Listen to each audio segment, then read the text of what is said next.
I felt the vibration. And a half, I didn't have time to roll off the throttle. When my knees smashed together. And the bikes were running good.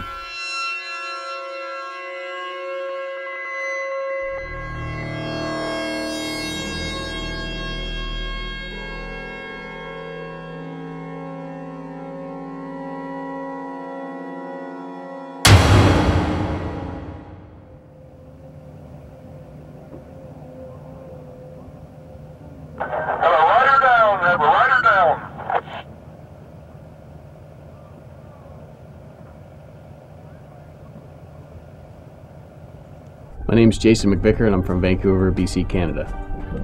I've been going to Bonneville since 1996 and 2 or 3 times a year since then, so I guess I am what you would be considered a Bonneville regular. We've set over 30 records there and about 15 of them still stand as current records. We were racing against a record last year of 246 miles an hour in one of the turbocharged classes that we typically run there. And earlier on in the week we ran 253 miles an hour in another class, so that was the fastest open motorcycle record by Bonneville ever.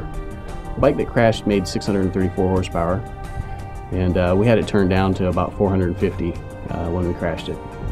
The whole trick with Bonneville is getting the horsepower to the ground in the bigger classes. In the smaller classes it's all about efficiency and making the bike roll.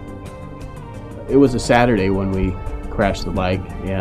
Earlier on in the morning we made 2 return runs, and we did the second leg of the 2 records that we set that day. Then we changed classes with the motorcycle, brought it out again. About halfway through the 3rd mile I felt a vibration in the back of the bike, which was upon investigation later after the crash was the tread coming off the tire. We were experiencing some pretty bad wheel spin and blistered the tire, blew the tread off it. And then upon investigation it was found that I ran over a piece of debris that was on the course from a car before that blew an engine, which cut the tire, and subsequently the tire lost air and the back of the bike came around and threw me off the right hand side.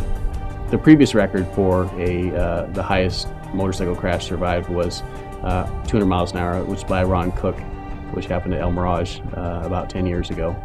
And you know, our GPS was 244 at the time that I left the bike, so we haven't beat by 45 miles an hour basically, which is not a record we really were looking to set.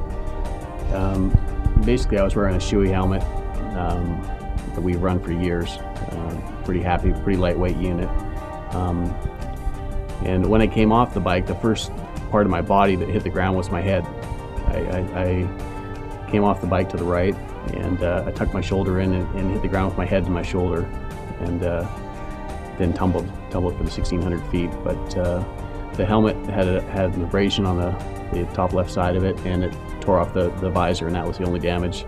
And we had the helmet inspected afterwards by the manufacturer, and it was good to go. It was A-OK. There was no damage to the outer shell or the inner shell other than cosmetic damage.